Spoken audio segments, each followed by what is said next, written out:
Is the House still going to revisit the budget matter? Because there are those who believe that the House did say they were going to commence some sort of impeachment proceedings against the president if the budget is not implemented to a certain extent.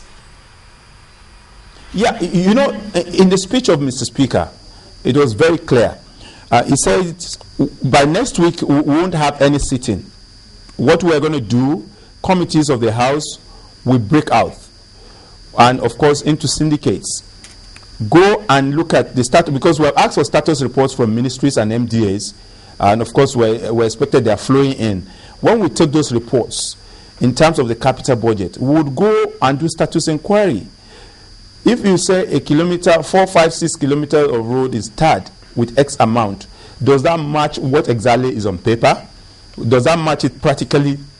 We'll come back with those reports, and by that we'll come out and tell Nigerians what our findings are like and what our position is like. So because we traded words before we went on break. No, it's 36%, it's 35%, it's 18%, but at the end of the day, Nigerians who could read between the lines, if even Mr. President's performance agreement with his minister vindicated our position that certain things were not right. But that is not the story for today. The story on ground is that we are going by next week to various project sites from our committees, and we'll come back and report to the House what our findings are like, and that will form the basis of further discussions on the budget matter.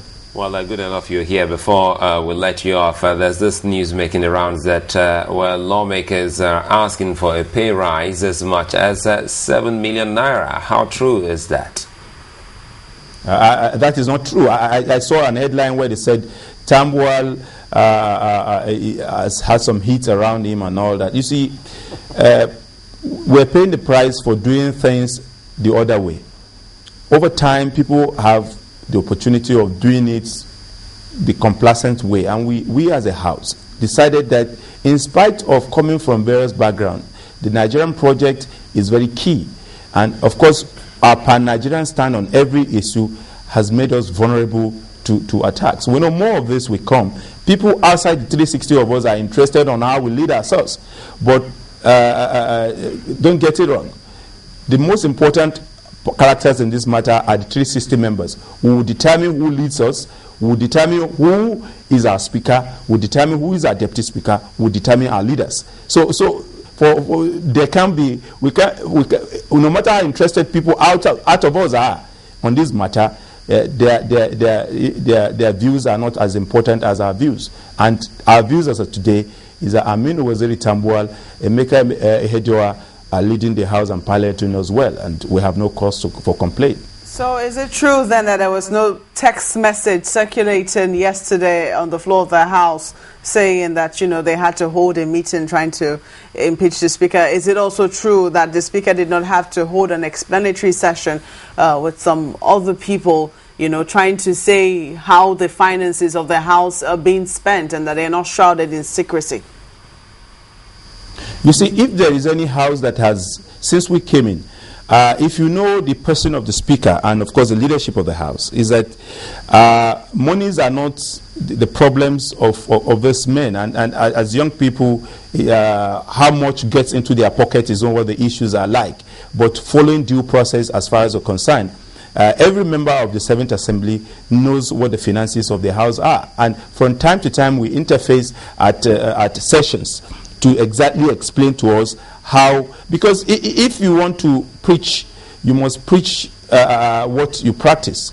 You must practice what you preach, rather. We have always said that people should be transparent, and as transparent as possible. The leadership of the 7th Assembly has taken us to confidence on a lot of issues, especially bordering on our welfare, on our finances, and the running of the House. And we have not been complaining about that.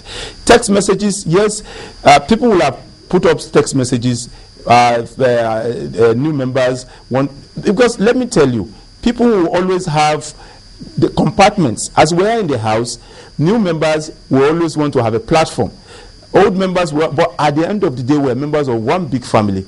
The text messages, even the man who did, Honorable Kutigi, who issued the text messages at the meeting, told us that he was the one. It was not anonymous. He was just calling his members to a meeting. And of course, this is not out of place. In the parliament, you see people meeting and meeting and meeting on issues of getting the way forward.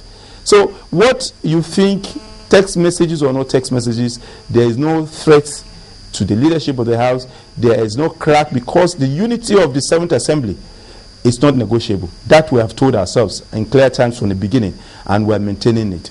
Okay, then, so do we expect the report of the House Committee on the Ethics of Farouk Lawal matter in 2 weeks or 3 weeks or 1 week?